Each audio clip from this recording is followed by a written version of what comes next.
Welcome to Criminal Files, where we dive deep into the most infamous crimes, conspiracies, and criminal mysteries in history. I'm your host, Araga, and welcome to the Season 1 finale of Criminal Files. This isn't just another case. This is one they'll be talking about for decades. It's a story about audacity on an unimaginable scale. It's also about a plot that feels less like a crime and more like an invasion. For our finale, we're not looking at a file. We're dissecting a systemic event that ripped through South Korea and sent shockwaves around the world. We're talking about the discovery of 1,157 kilograms of pure, uncut cocaine. A number so big it becomes abstract. Let's make it real. That's the weight of a full-grown male giraffe. It's the weight of a small car. It is, quite literally, a ton of cocaine. With the potential street value soaring past 1.2 million US dollars, that was not a shipment. It was a statement. It was one of the largest narcotic seizures in Korean history by a factor of 6, shattering every single record and every assumption about the drug trade in a country known for its iron-fisted laws and impeccable order. This operation had everything. International cartels, a symbol straight out of a comic book, a disguise so simple it was genius, a globe-spanning investigation, and a mystery that remains unsolved. This is the Incheon port cocaine smuggling case. We're going to walk through every step, from the jungles of South America to the docks of Incheon. We'll meet the key players, understand the methods, and deep dive into 3 prevailing theories about who could possibly be behind this. This is our finale, so let's get into it. To understand the impact of this bust, you first have to understand the context. South Korea is not a soft target. It's a fortress against narcotics. Possession of even a small amount of marijuana can land you in prison for years. So trafficking hard drugs? That's one way to a life sentence, or, in extreme cases, still technically, the death penalty. The cultural stigma is immense. The user base is tiny, almost exclusively among the ultra-wealthy and deeply hidden. The risk is astronomically high, which is what makes the shipment so brazen. It wasn't a cautious, small-scale test of the market. It was a D-Day level assault. And it all began with a whisper. The tip-off. The story starts not with a dramatic raid, but with a single piece of intelligence. Sometime in late September 2023, the Narcotics Investigation Unit of Incheon Customs Service received a tip. Now, the exact nature of this tip is one of the most closely guarded secrets of the investigation. Was it from an international partner like the DEA or Interpol, tracking the shipment from its origin? Was it from a rival cartel looking to sabotage the operation? Or was it within the smuggling network itself, a nervous insider looking for a deal or revenge? Whatever its source, it was specific. Incredibly specific. It didn't just say, there might be drugs coming in. It identified a vessel, a container number, and a point of origin, Shanghai, China. The container's bill of lading, its official manifest, listed its contents as dried yeast extract. This is our first clue to the sophistication of this operation. Yeast extract is a perfect cover. It's common. It's a legitimate, frequently imported food ingredient. Dense, smelly, its thick, paste-like consistency and overpowering rich odor are perfect for masking the physical bulk and any potential scent of the drugs from sniffer dogs. The strong smell is a feature, not a bug. uninteresting nobody gives a second glance to a shipment of yeast extract. It's the perfect grey man of cargo. The container was located amongst thousands of its identical twins. The custom teams, led by veterans who had seen every trick in the book, moved in. The atmosphere was tense, but professional. They had tips before that led to nothing. They opened the doors. The smell of yeast hit them inside. Inside, stacked floor to ceiling, were unremarked stacks labelled as yeast extract. Everything looked legitimate. But then, they employed a classic tool, the core sampler, a long, hollow, spear-like probe that allows them to extract a sample from the very heart of the shipment without having to unload the entire container. They drove in the probe into a deep sack, where they pulled it out. The sample wasn't dark, sticky, brown paste like they expected. It was white. Brilliant, unmistakably white. The field test kit confirmed it within seconds. Cocaine, not just trace amounts, but a core of the pure product. The mood in that port instantly shifted from routine inspection to a full-blown crime scene. What happened next was methodical and staggering. The container was sealed and moved under heavy guard to a secure customs facility. This is where the true scale of the discovery began to reveal itself. Team upon team of investigators suited in protective gear began the painstaking process of emptying the container. Stack by stack, they were cut open, and inside the dense, smelly yeast, they couldn't find a messy mixture. They found a meticulously engineered concealment. Hidden within the yeast were vacuum-sealed bricks, each wrapped in multiple layers of plastic, and crucially, carbon paper. This is a pro move. Carbon paper is specifically used to neutralize and absorb odors, making it incredibly difficult for drug detection dogs to sniff out the contraband. The bricks kept coming in, one after another. The pile on the floor grew and grew. It became almost unreal. The final count was finalized. 871 individual packages. The total weight? 1,157 kilograms. Now let's talk about purity. Street-level cocaine is always cut with fillers. Baking soda, lidocaine, levomisol, to increase volume and profit. Its purity might be between 20 and 60%. This shipment tested was over 90% pure. This product was basically straight from the source, barely touched. This wasn't a street-level dealer. This was for a kingpin. This was the mother lode. The evidence photos are cynical and shocking. The bricks are neatly stacked like lethal gold bars, and on nearly every single one of them, stamped in ink, is a symbol. This is the signature. In the narcotics world, these stamps are like corporate logos. They denote origin, quality, and brand loyalty. They're a point of pride and territorial marker. Finding this stamp was like finding the suspect's fingerprint at a scene of the crime.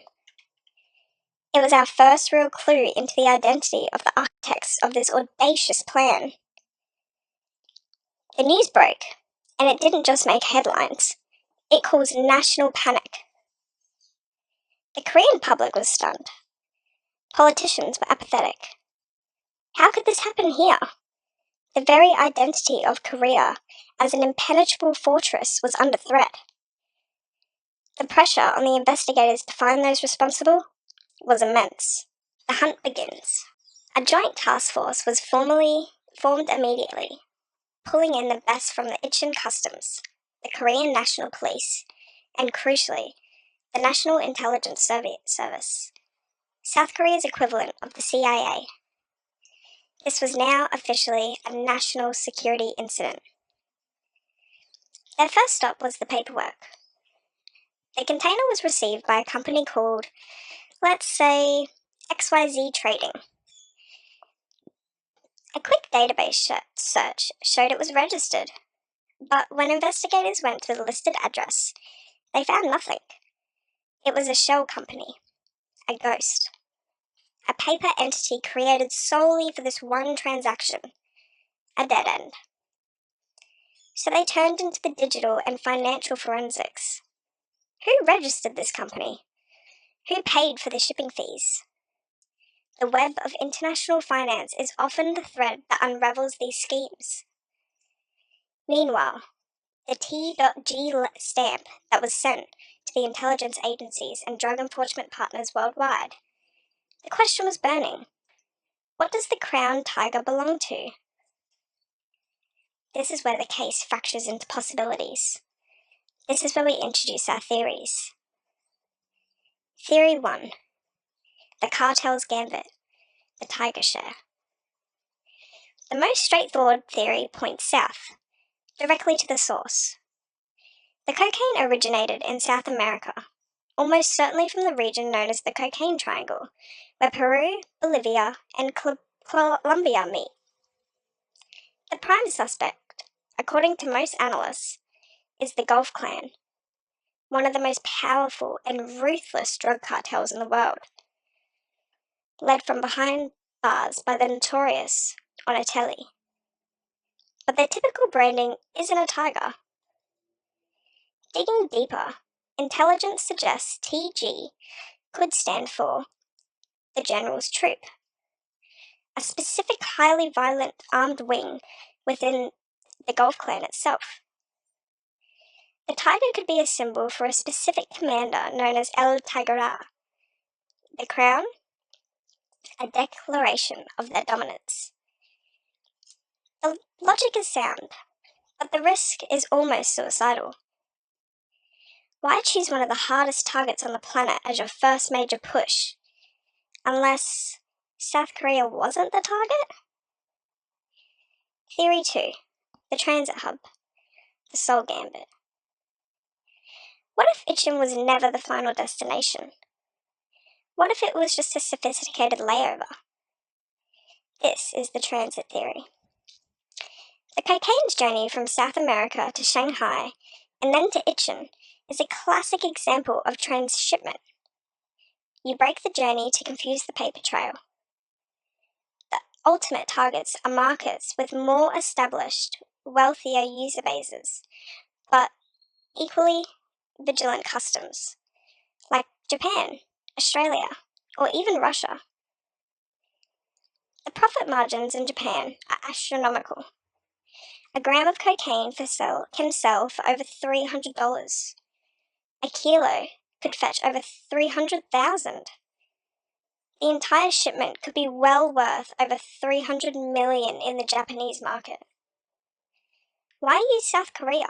Hey everyone, it's Nani here. Before we continue with the episode, I want to give a quick reminder that if you are interested to see more case files in VR chat, make sure to hit that subscribe button right down below.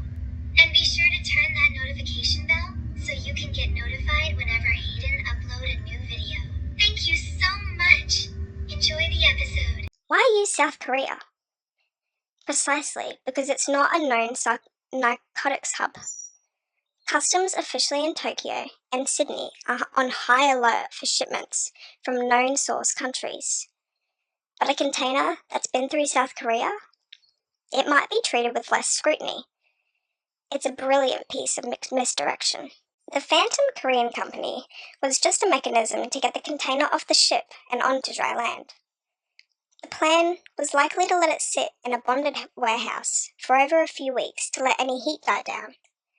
Then, quietly move it into a secluded location, repackage it, and send it off via a fishing boat, private plane, or even disguised in smaller parcels through air freight. This theory points a picture of a complex international partnership, and it still doesn't fully explain the staggering volume. and it doesn't explain why you would put a stamp of your product with any identifiable logo if your entire strategy is stealth. Which leads us to the most shadowy theory of all. Theory 3, the setup, the phantom conspiracy. The narcotics world is a brutal arena of corporate welfare. A bust this size is a strategic weapon. Let's re-examine that tip-off. It was a precise, timely, and accurate. What if it came from a rival cartel? Destroying over $1 billion worth of your competitor's product is a devastating financial blow. It's a declaration of war that can be cripple to their operations and allow you to poach their clients and routes. In this scenario, the TG stamp is a frame-up. A rival group slaps their enemy's signature on the bricks before anonymously tipping off the authorities. The police get a historic win. The public is safe, and the rival cartel is blindsided. Their brand associated with the catastrophic failure, their network potentially exposed by the investigation. It's a masterpiece of strategic sabotage. There's another even darker inside job theory. What if someone within the struggling organization itself was an informant? The financial reward for a bust this size from a program like the DEA's Confidential Informant Fund could be tens of millions of dollars.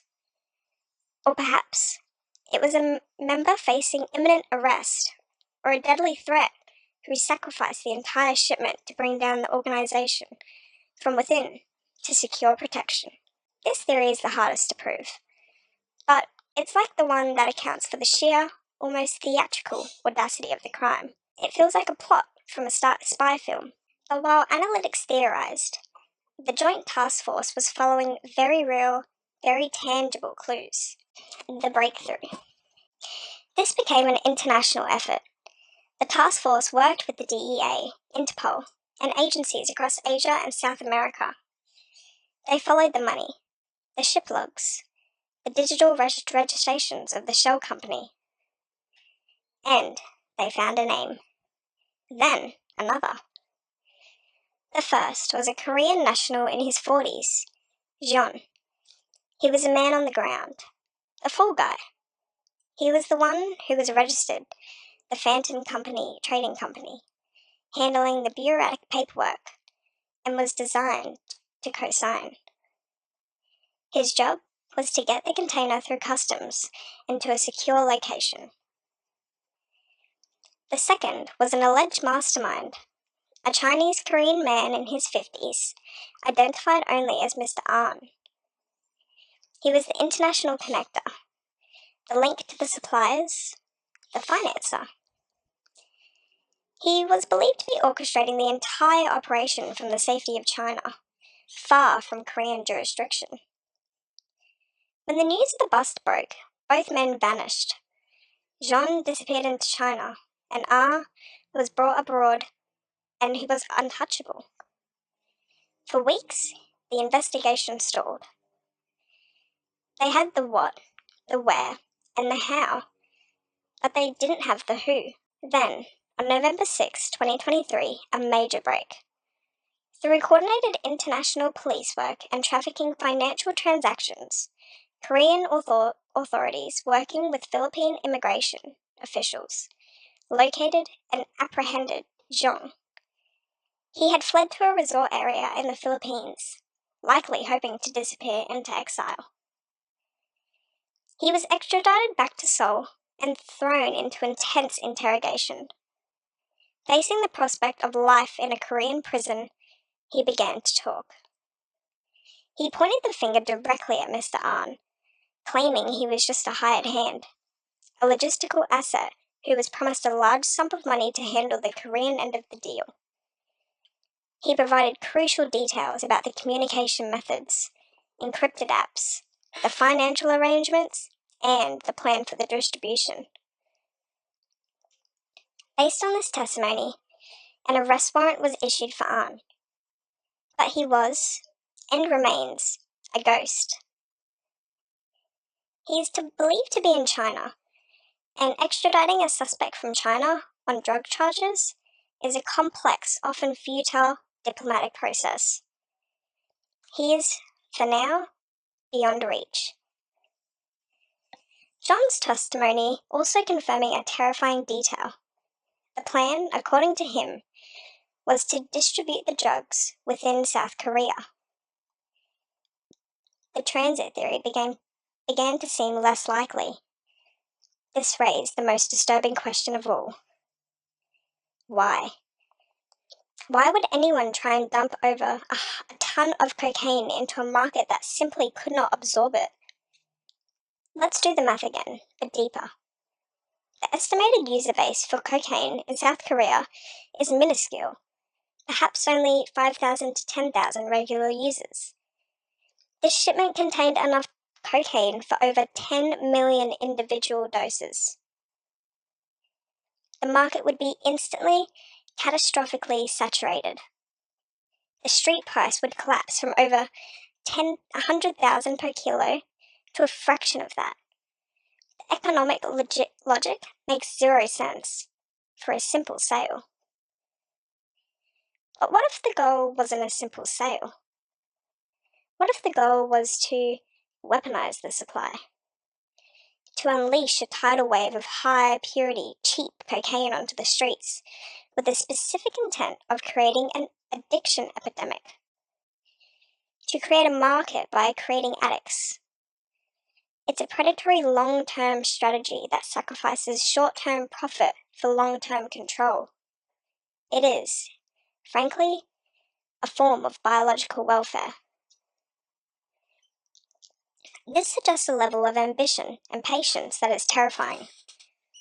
It suggests that people behind this were not just criminals, they were strategic thinkers playing a very, very long game. The fallout from this bust was immediate and profound. The Port of Incheon went into a top-to-bottom security review. Screening procedures for certain types of cargo, especially from specific routes, were drastically intensified. Politicians passed out even harsher sentencing laws for drug trafficking. The physical evidence, the 1.157 kilograms of cocaine, was held as evidence until the investigation stabilized. And then it was systematically incinerated over a high-security government waste facility. Over $1 billion of potential misery went up in smoke. John Waite's trial, facing almost certain life imprisonment. The hunt for Mr. Ang continues, a slow, quiet, diplomatic dance.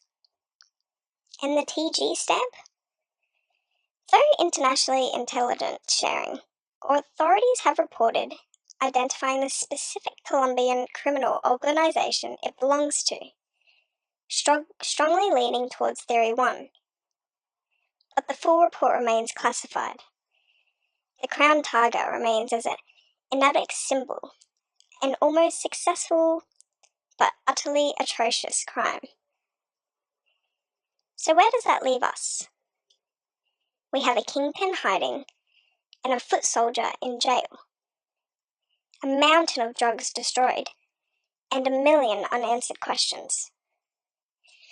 Was it a cartel's arrogant invasion that failed on the shores of a vigilant nation?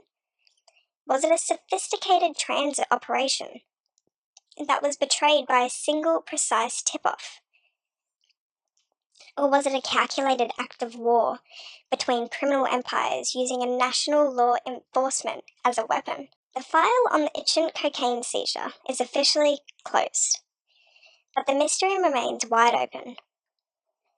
It serves as a permanent reminder that in our globalized world, no nation is an island. The tides of crime and conflict can wash up on any shore, no matter how well defended. This case was more than a bust. It was a wake-up call. It was a case that changed the game. Thank you so much for joining me and my friends on this deep dive, and for this entire first season of Criminal Files. Your curiosity is what fuels this show. We read every comment, every theory, and I'm so grateful for this community of armchair detectives. This case, above all, proves that the truth is often stranger, darker, and more complex than any other fiction we could dream up. I'm Araga. Until next time, remember, stay curious and stay safe. What criminal case do you want to see next? Comment below. It's Hanako here again. Thank you all for watching. I hope you all enjoyed it. If you liked the video, don't forget to subscribe and hit the notification bell so you don't miss any of our upcoming videos. If you have any questions or suggestions, let me know in the comments section below. I'd love to hear from you, and feel free to share this video with anyone who might enjoy it too. Thanks again, and I'll catch you in the next video.